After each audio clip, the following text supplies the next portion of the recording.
Om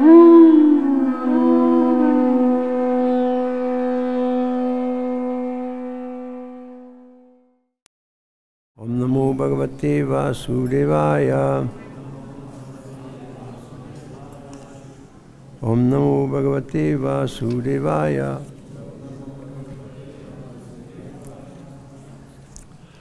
So I'm reading from verse 9 to verse 12. Verse 12 is on the board. Navayam manyamananam atmanam tatra sadanam gido va sadhu sochyainam grinimo marma tadanaha. You demigods think that your own selves are the cause of your attaining fame and fortune. Because of your ignorance, saintly, or fame and victory, because of your ignorance, saintly persons feel sorry for you. Therefore, although your words afflict the heart, we do not accept them. Shishuka uvacha itya shikpya vibhum viro narachaira vida mardanaha akana punaya anhanat akshe paya aha tampuna. Shukadeva Goswami said, after thus rebuking Indra, the king of heaven, with sharp words, Prahlad Maharaj, who could subdue any other hero, drew back to his ear the arrows known as Narachas, and attacked Indra with his arrows, and again chastised Indra with strong words. Evam nirakro devo vairina tata varina nams rityat tam tat adikshipam totra hata ivadipaha. Since Maharaj Bali rebukes were truthful, King Indra did not at all become sorry, just like an elephant beaten by its driver rod does not become agitated. Now we come to the verse. Praharat kulisham tasma amogam paramardanaha sayanunya patat bhumo chinna paksha ivachalaha. Praharat inflicted, kulisham thunderbolt scepter, tasmai unto him, amogam infallible, paramardanaha Indra, who is expert in defeating the enemy, sayanaha with his airplane, nyapatat fell down, bhumo on the ground, Chinapaksha, whose wings have been taken away, Iva, like, Achala, a mountain. Translation: when Indra, the defeater of enemies, released his infallible thunderbolt scepter at Bali Maharaj with a desire to kill him, Bali Maharaj indeed fell to the ground with his airplane like a mountain with its wings cut off. Purport: in many descriptions in Vedic literature, it is found that mountains also fly in the sky with wings. When such mountains are dead, they fall to the ground where they stay as very large bodies. Amagyantividandasya gananjana shlakya chakshurmritam yena tasmai sri gurave namaha Sri Chaitanya manovishtam sapitamina bhutale svayam rupakaramayam dadati svaparantikam.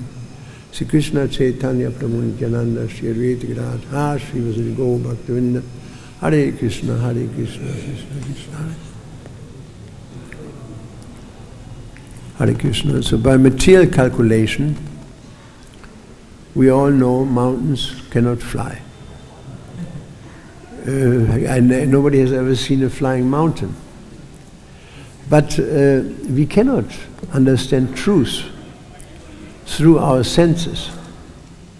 Speculators do so. Neither can we understand Krishna, nor anything related to Krishna with our material senses. It is not possible by mental speculation. We all know there are three ways of pranama, proof, how we can experience things. One is pratyaksha, and that is by direct perception. As we see it. Like I met one old devotee, good friend of mine, at one stage recently, and he explained to me that he has become an agnostic. And agnostic means he believes, it is not that he denies the existence of God, but he says, I believe only what I see, practically speaking, what I can perceive. Everything else I cannot accept. Well, our whole philosophy is, of course, is that Krishna is Achintya, Brahma says Achintya Guna Swarupa. His forms is inconceivable. God is inconceivable. There's a nice sentence by Bhaktisiddhanta. Actually, it's a foreword to Brahma Samhita. The materialistic demeanor, endeavor, and demeanor does not possibly stretch to the transcendental autocrat, which is Krishna, the one who's the supreme autocrat, the supreme controller, Ishvara Paramakrishna. That's preceding this verse.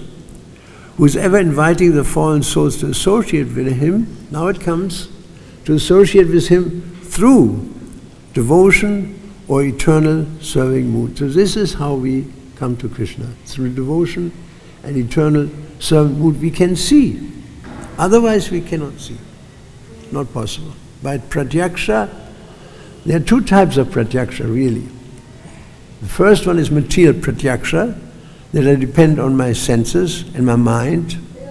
And the other one is spiritual pratyaksha, when I have direct perception through the eyes which are purified. Premanjana churita bhakti vilochanena santaksa deva deda yeshu vilokayanti yam shama sundaram achinta guna swarupam. There's this verse again, that we can see the inconceivable form of Krishna. It becomes conceivable if Premanjana churita bhakti vilochanena santaksa deda yeshu vilokayanti, if the heart is being cleansed. After that, after anatta nivritti, we can, not before. So further he goes on, people are so much used to indulge in transitory speculations that even when they are to educate themselves to situations beyond their empiric area of experience.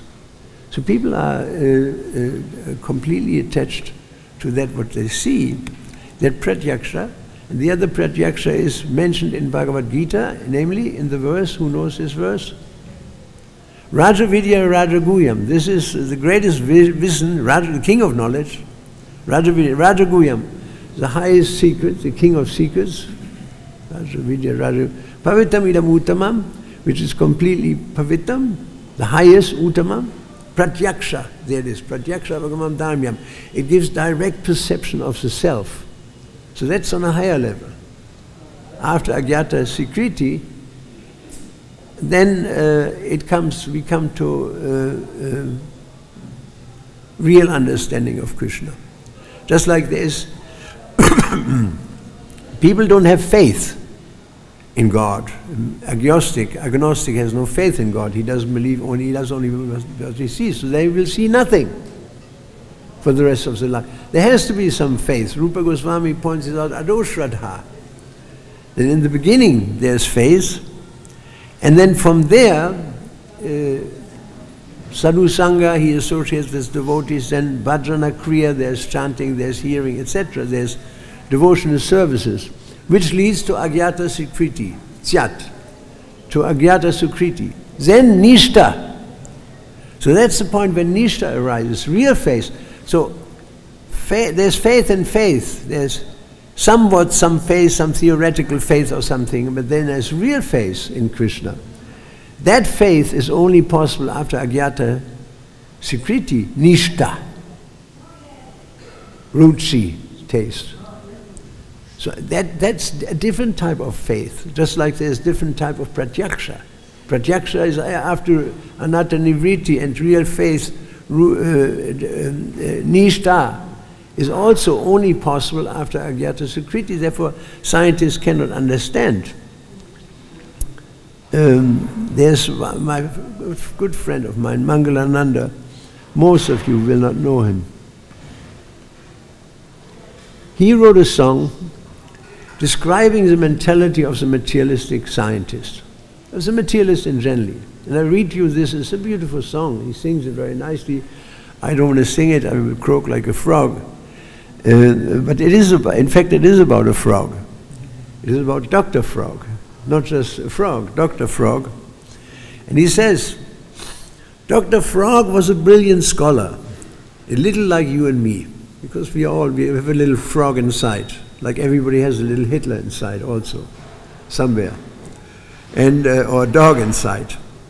So Dr. Frog was a brilliant scholar, a little like you and me. He didn't believe anything was real, except what he could see.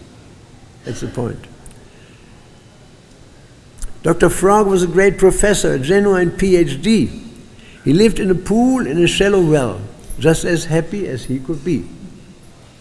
He measured the sides and the top of the section that he could see and had written a book on the universe by thinking inductively, by inductive thinking, logic, reason, argument. There's nothing beyond our inspection, he would say with finality. It's conclusive truth. We accept the power of reality. Then came that faithful day, a frog who had seen the sea. Descending within his tiny pool, he spoke with great subtlety. I've come from the shore of the ocean in a land of infinity. The water there is inconceivable deep and exists for eternity. There you have it. So this is an enlightened frog. He comes from a higher level, down into the well. What's that you said the scholar. I doubt your veracity. I doubt what you say. You say this place is as big as my well? Is it 1 time or 2 times or 3? Then croaking, he puffed up his hair sac in proportionate quantity. He kept inflating it bigger and bigger, expanding it arrogantly. Is it 10 times or 100 times? He said in anxiety, only moments before the bubble burst. And he gave up his PhD because he died. The point of the story is simply the professor's mentality. He could not understand what outside was real. There was so much more to see. Yes, Dr. Frog is a brilliant professor, a little like you and me. He couldn't understand what's outside his well. There was so much more to see. He was a brilliant scholar like you and me, didn't believe anything was real except that he could see.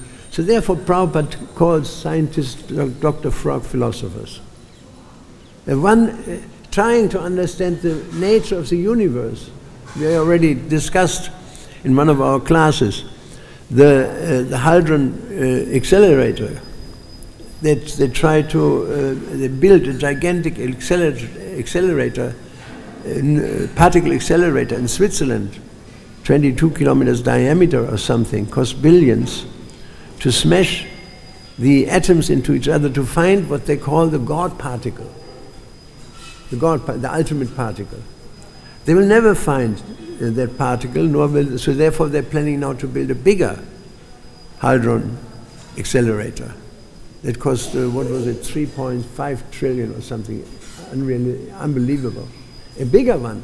Like Mother Yashoda tried to bind Krishna, she would never be able to catch Krishna. In the same way, the scholars will never be able to understand the origin of the universe, which is Krishna. Aham sarvasya prabhavu. Krishna says, I'm the source of everything. All creation rests upon me. The wise who know this worship me with all their hearts. There is no truth beyond me. That's Krishna.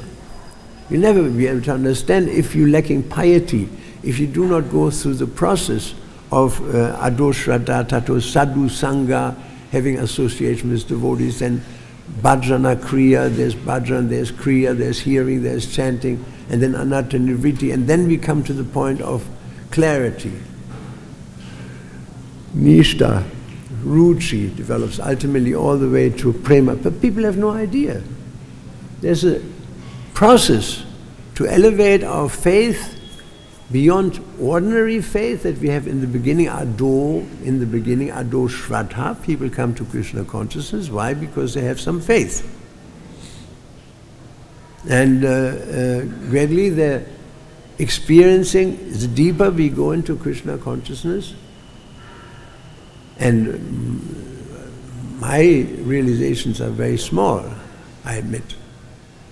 But still, it is not the same than it was back then in the 70s. It is a gradual process. And so speculators do not know Krishna, nor speculators will ever be able to understand material world. There's one beautiful verse in Srimad Bhagavatam, and that is,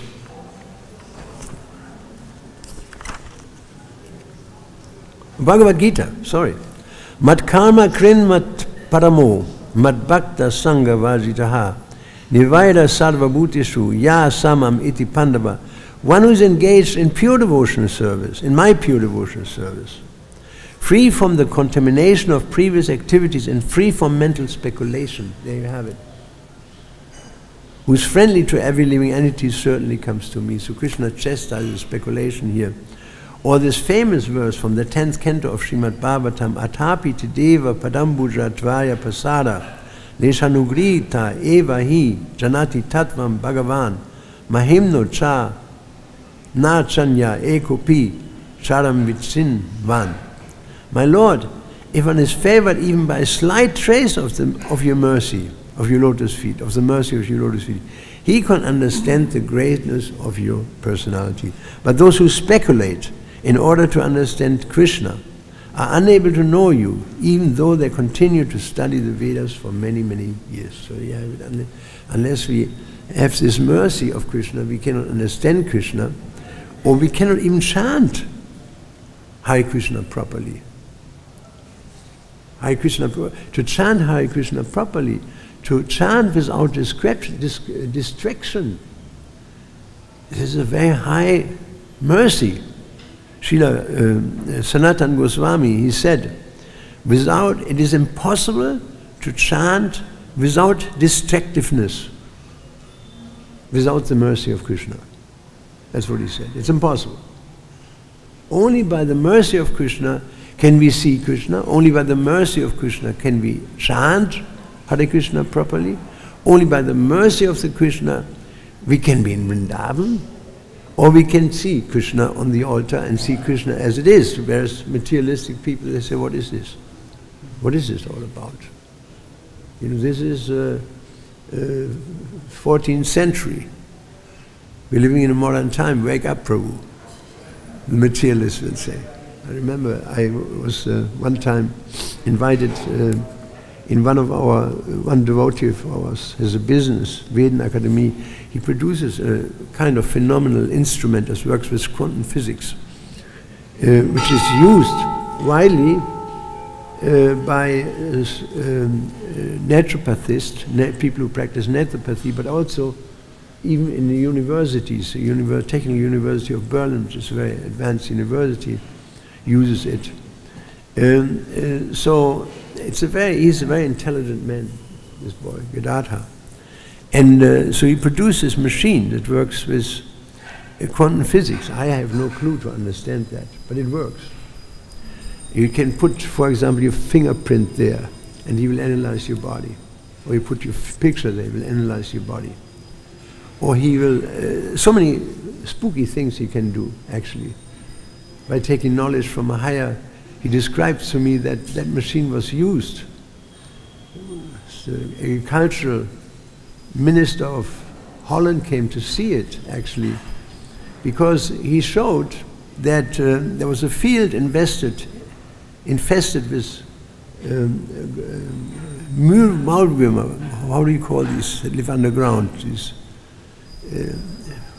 They're big like rats. How do you call this?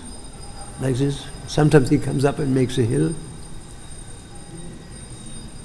Wühlmaus. I don't know the English word. But in any way, it was infested.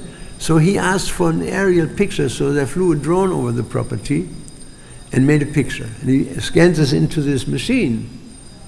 And within hours, all the animals have left. Except in the middle, there was a tree. And under this tree, which he could not penetrate by using a drone, under the tree, many were gatherings. Many of them were gathered. And they caught them by a bucket. And then outside, of course, the fields were infested. So anyway, there are many things like this. And I went to a dinner, and one person, I was dressed, in tie and suit for the occasion. It was some celebration. Many karmis were invited, and one of them said, "I know actually who you are." I said, "What does it mean?" He said, "You are a Hare Krishna devotee. Behind this is actually Hare Krishna." I said, "So what?" He said, "We are born again Christians, and we feel so sorry for you." I said, "Why?"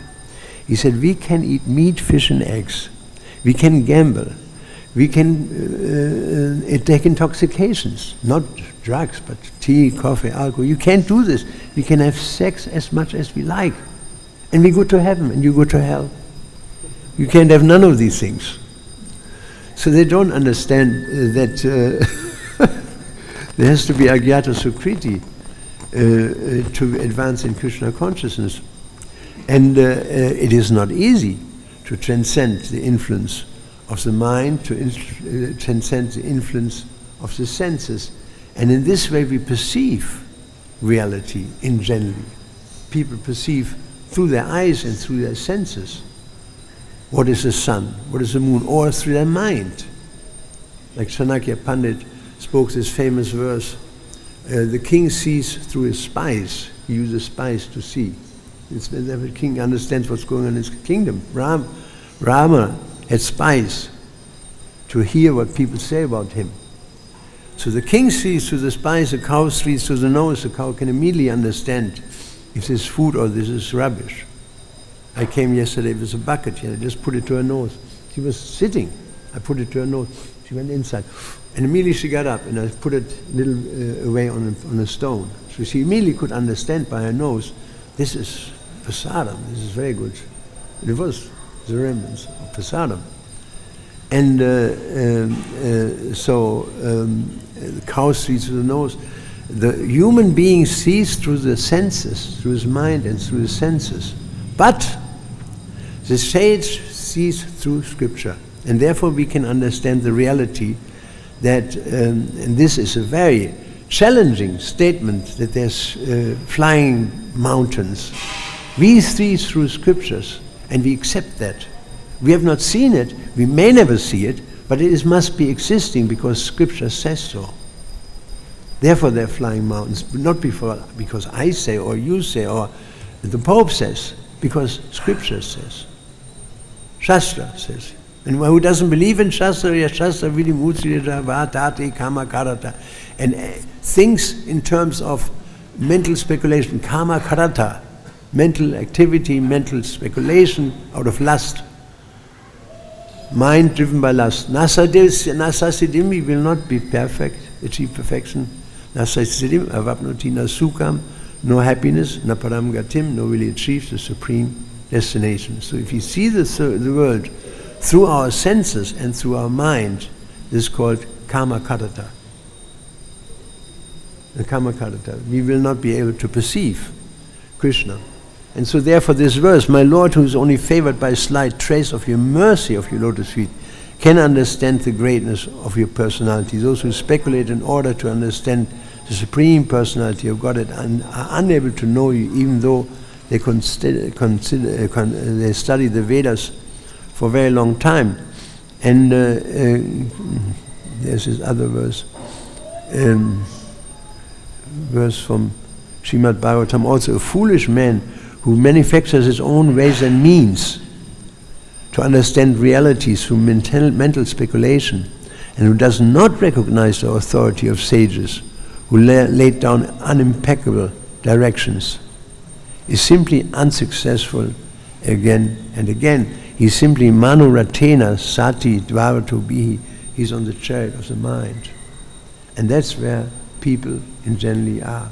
Queen Kunti, she also spoke this wonderful verse. Let me just see it. There's a problem here, this thing doesn't move. So, he says to Krishna, my dear Lord, being beyond the range of limited sense perception, you're the eternal irreproachable factor covered by the curtain of deluding energy. You're invisible to foolish observers, exactly like an actor dressed as a player is invisible. You know, so Krishna is invisible. Naham prakasha savasya yogamaya samavitaha. Mudo yam namijanati. Fools cannot see me because I'm covered by the curtain. Yogamaya samavritaha. Yogamaya, by Yogamaya. And but if we actually put our faith in Krishna, from little faith, Adoshraddha, to ultimately come to real faith, due to realization, due to a higher form of pratyaksha. Krishna reveals himself, Ye tamam prapadyati tam satava bhajamiham, according he surrenders unto me, I reveal myself. Then we come to real faith by the devotional process. Just like even in the Bible, in the Old Testament, there is a beautiful verse of King Solomon. And he says, but those who know your name means not just knowing in a material sense, but really know your name. They put their faith in you. It's a wonderful thing to say. Those who know your name, Lord, they put their faith in you. Because you have not given up those who seek you. It's a wonderful verse. You know, those who know your name, they put their faith in you because you have never given up anyone who sees you. Like Krishna says, what is this verse? Kaunteyat pratijani name bhaktat pranashyati. You can find this everywhere. Even in biblical scripture, King Solomon, he was wise. A wise king. He's known as a wise king. He said, the one who knows your name will put his faith in you. Because you have never given up anybody who seeks you, who is serious about Krishna consciousness. It's beautiful. So, therefore, it is vital for us to put our faith in Krishna and practice this process and put our faith in Scripture, because there are three types of pranama. One is pratyaksha, the material perception. One is anumana, that we follow. Anumana, we follow our mind. Very simple. You can translate it. Anumana means to follow your mind. Anu means to follow. Rupa, anuga. You follow rupa.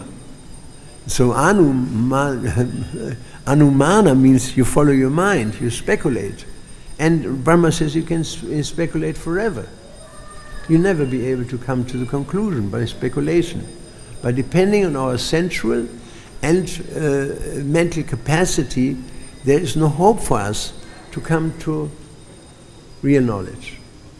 That's why Prabhupada said that to this little girl, Saraswati, the daughter of Malati, he says, who is Krishna? She says, Krishna is the Supreme Personality of Godhead. Prabhupada said, she has perfect knowledge. This is perfect knowledge. That people don't know. You ask people, anybody in the world, who's Krishna? He said, I don't know. What is that? Krishna. Although Krishna is everywhere, like, I mean, in Germany we have a margarine. You know, margarine is a butter substitute. It's made, in this case, this margarine is made from sunflower. And as a kid, I liked that very much, that margarine. While my sisters, they wanted flora. Flora is made from sunflower oil. Margarine is made from coconut. So I had a higher taste. I like the coconut. And what is the name of that coconut? Is Rama. In every shop, people say, Rama, I want to buy a pound of Rama. Thousands and thousands of times. Krishna is so nice that he put his name onto one of the most popular margarines in Germany. And so I said Rama, Rama thousands of times. No wonder that I'm in the Hare Krishna movement. Because if you say it often enough, it will work. Mommy, I want Rama. I don't want Flora. Please give me Rama. Bring some Rama. So I used to get Rama and eat it with great gusto. So the name is very powerful. It's very powerful. Or you go in a shop and say, I want to buy 1 kilobyte of Ram. This is or you go and book into a hotel in America in Ramada. It's very famous. Or you see the Panorama. There's a television series in Germany, Panorama, where you see the world as it is, Panorama. So Rama, yes, is everywhere. And one name of Rama, 3 names of Rama is as good as one name of Krishna. So it's Krishna name is even higher than the name of Ram, 3 times higher. And that name of Ram is how many times higher than Vishnu's name? 1,000. That's why even if somebody sings Vishnu Sahasra prayers, 1,000 names of Vishnu, he ends up as a result of only 3 Rams. And we end up with one time Krishna with standing Vishnu Sahasrasam prayers 3,000 times. Do the math, just by calculating mathematically. How auspicious is the name of Krishna? We cannot even imagine. We cannot even imagine. We can imagine because Prabhupada, we saw when Prabhupada was leaving his body, the last thing he said was, Hare Krishna. And by the Na, he was already in the spiritual world. I was there, I saw it. He didn't complete the Na. Hare Krishna. That was it. Yam yam vapis maran bhavam tyajati antikarevaram tam tami vati kauntya sadara bhavitaha. Wherever the mind is at the time of death, there you go. But because people are not able to hear the message of Krishna, why can't they hear? Because they cannot understand. Why cannot they understand? Because of a lack of purification. There has to be some purification. Bhaja anataniviti. Therefore, our task is very difficult to preach Krishna consciousness to those who are ignorant of truth, who are, as Krishna says, fools. Fools. Nam prakasha savasya. There's this other words. What is the other verse where Krishna says, Nam prakasha savasya, naham duskritino mudha papadyanti. Krishna insulting people 5 times in Bhagavad-Gita. And 5 times he mentioned mudha, the word mudha.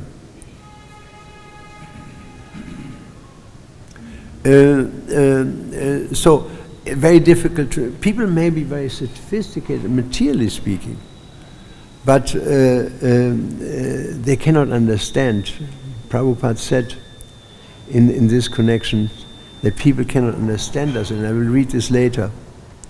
Just like a very materialistically very intelligent person was the inventor of the Macintosh. He gave a lecture in Stanford University, famous lecture, it's on the internet, where he says, when I was a poor student, I used to go for miles every Sunday to come to the Hare Krishna temple, to eat the prasadam there, for miles. And of course, as we see later, he didn't take enough prasadam, because by the end of the life, he did not remember Krishna. He said vow, his last words was vow, means, whew, this is amazing. But the fact is that we have to understand that we have to see how people live. He said in this lecture, stay foolish, stay hungry.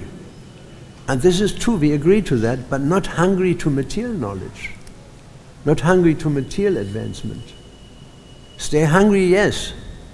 Blessed are those who thirst for truth, it says in the Bible.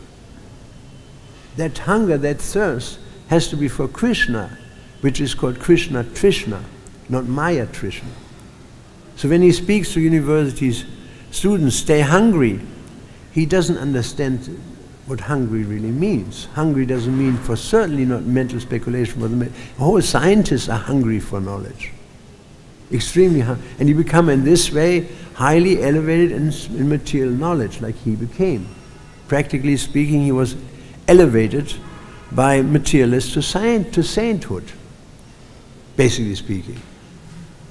And then he said, stay foolish. We agree, stay foolish, but not materially foolish, spiritually foolish. Foolish before Prabhupada, before Shastra, Guru, Sangha, Sadhu. Shastra, Guru, Sangha. Foolish before Shastra, foolish before Sadhu, foolish before spiritual master. That we agree, before spiritual master. And therefore we have to accept a statement like that they're flying mountains before we stay foolish before Shastra.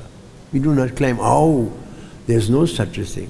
Because I've never seen it, like agnostic. I've never seen a flying mountain. I've not seen a flying mountain either. Is there anybody here who can say you have seen a flying mountain? Please come forward. I want to see your face. Anybody here? No. How is that? There should be somebody. You can ask entire humanity, 3.5 billion people, not one has seen a flying mountain. And we still believe that there are flying mountains. Does it mean we are foolish? No. That's intelligence. That we see the sage, spies sees through the king sees through spies, cow sees the nose, human being sees through the mind and senses, but the sage, it's the last sentence in Chanakya Pandit's statement, he sees through scripture. So Shastra Chakshu. We see through scriptures, and therefore we accept this statement that they're flying mountains. This statement is very good. You rub into this verse, you rub this into a face of every materialist. He'll never see you again. He never comes back.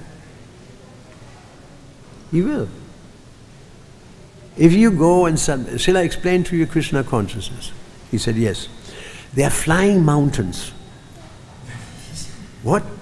We believe they are flying mountains. Is this good preaching? Not exactly. You have to give him something more palatable, just like when you catch a fish or you catch a mouse, you put something there which is palatable to the fish. And then he will take it. He doesn't realize that he will end up in a frying pan. So, when you take to Krishna consciousness, you don't realize that one time you will sleep on the floor and take a cold shower in winter. If you tell this in the beginning, you join our movement, you will take... months of Magha is very cold. It says in scripture that, and even people do not hesitate to take a bath in the month of Magha. So if you tell them that, who will come? Who will come? So in this conversation, these people that in this Veden Academy event, he said, we can eat anything. No meat, no fish. When I heard this, no meat, no fish, no eggs, no tea, coffee, alcohol, all these principles, when I heard this in my first night that I read Ishopanishad, it was in the end of the Ishopanishad. It was printed in the old edition. I don't know if nowadays. Here is the International Society for Krishna Consciousness, and here are the principles. When I read that, I said, this is a very hardcore movement. I want to join this. They're not fooling. This is hardcore. And so I get involved with the Hare Krishna movement. So yes, we have to be hungry, hungry for knowledge. We have to be hungry for scripture. We have to stay foolish materially. But otherwise, we stay foolish. And in this way we leave the world as fools. This man became very powerful, very famous. He died with $7,250,000,000 in his pocket. But he didn't realize that the last shirt has no pockets. The last shirt you wear has no pockets. There's nothing you can take with you, as far as billions is concerned. So if he would be really intelligent, if he would have given at least some of this money to Krishna. But he could not. Because, simple what Shastra says, Brihad Aranya Upanishad, Tvo Iva etat aksharam gagya vidit vashvam lokat praiti sa kripanaha. What is this verse? He who is a miser does not solve the problems of life as a human being and quits the world without understanding the science of self-realization. That's what actually happened. So people amass large amounts of money without giving to Krishna. They die. Every millionaire dies with millions. He doesn't give a penny. You know, the property we bought is now called the Prabhupada Ashram. I bought it from a man who told me, Mr. Krishna Kumar, and he told me that when he bought this property originally in the 50s for 38,000 rupees. And he said, but I knew, because he said, I was especially interested because I heard the man died of a heart attack. I said, why? He said, well, you know, in India, a husband will not tell his friends, not even his wife, where the money is. It's hidden underground. And so if there's a heart attack, he had no time to tell. So I knocked at the door, and lo and behold, I pulled out 12 kilograms of gold and 37 kilograms of silver. Anybody who lives there, I can show him exactly where the place is. And I knocked up every other wall after that as well. I thought there might be more. So you see, he was not able to tell. He couldn't give. He couldn't give. Because he doesn't understand the technology, that the more we give, the more we get. And the more we take, the less we have to give, the more hearts we break, the less you want to live, like Mangalananda sang, that I quoted in the beginning of my lecture. So Prabhupada said that people do not understand Krishna consciousness because they rely on their senses and on their mind. There's a wonderful saying Prabhupada said, is one of my favorite sayings. He went under a bridge in what's that place near the farm in West Virginia. I have it on my lips, I can't remember. He saw a bridge and there says unalloyed steel. And he says, yes. He says, they have unalloyed steel, we have unalloyed devotion, pure devotion. And then he says, very important, listen very carefully. The people might not understand our message, but Krishna will be pleased. And that is our mission. Fantastic, you know what he says there. People might not understand our mission, but Krishna will be pleased, and that is our mission. They thought Jesus' mission was stopped. They killed him, but his mission was attained. He preached 3 years only, but so many followers. He pleased Krishna. There you can see it, because he had great faith, and he gave his life for preaching God consciousness. We must not be disappointed that no one is hearing Krishna consciousness. We say it to the moon, we say it to the stars, we will say it to all directions. We will cry in the wilderness, because Krishna is everywhere. We want to have that certificate from Krishna, that this man has done something for me. Not popularity. Prabhupada was not interested in popularity, that we become very popular in the eyes of the world. You know, there was a statement, I forgot who made it, that religion who marries the spirit of the day, who becomes influenced by the spirit, that religion that marries the religion, the spirit of the day, will be a widow tomorrow. Fantastic saying. So if we try to find solace in the world and try to adjust Krishna consciousness to the world, our churches become emptier and emptier. That has been already done by Christian churches. The churches become emptier and emptier because they embrace more and more the values of the world. We don't. Or if we do, we are foolish. It's like, how do we know how to sing for Krishna? How do you know what Krishna really likes? Well, we have to see what Prabhupada likes. What Prabhupada likes, he knows how to sing for Krishna. In my own case, I mean, I may not sing very nicely, and I do play chords, but Prabhupada liked it for 3 weeks. I sang for him every day for 6 hours almost. Exactly 6 hours. So we have to see if Krishna likes it. Not every song is good. Like personally, since we added, I never seen Prabhupada, Hare Krishna, Hare Krishna, Krishna Krishna, Hare Hare, Hare Rama, Rama Rama, Rama Hare. This fast chanting, I don't think this is very respectful in front of Krishna, in front of the holy name, because we are sitting in front of Krishna, and we have to ask, how can I please you? It may please you. When we say, Hare Krishna, Hare Krishna, Krishna Krishna, Hare Rama, Rama Rama, this is not respectful. This is not Trinad api sune china aptara. No, what is this verse? Yeah, Trinad api sune china tarora api suishna manina mane. That is not that mood. It is I'm imposing myself. Nor do we know how to dance before Krishna, really. Prabhupada showed us a Swami dance. It's a particular kind of dance which is authorized. Now, many people nowadays dance, and some of it is just outrageous. I saw one lady, she went like this in front of Krishna, and like this. I mean, he is a supreme personality of God. Can you imagine you stand in front of God and stick your finger out as if you want to shoot him, practically speaking? This is completely crazy. It's completely crazy, we have to understand. And I saw this last year, that I went in Mayapur. Janani Vas gave a beautiful lecture, and after the lecture he said, now we should sing and dance in front of Radha Madhava. And the people, the Bengalis, mostly 99% Bengalis, they formed a circle and dancing in front of, and I saw, what did I see? The Swami step.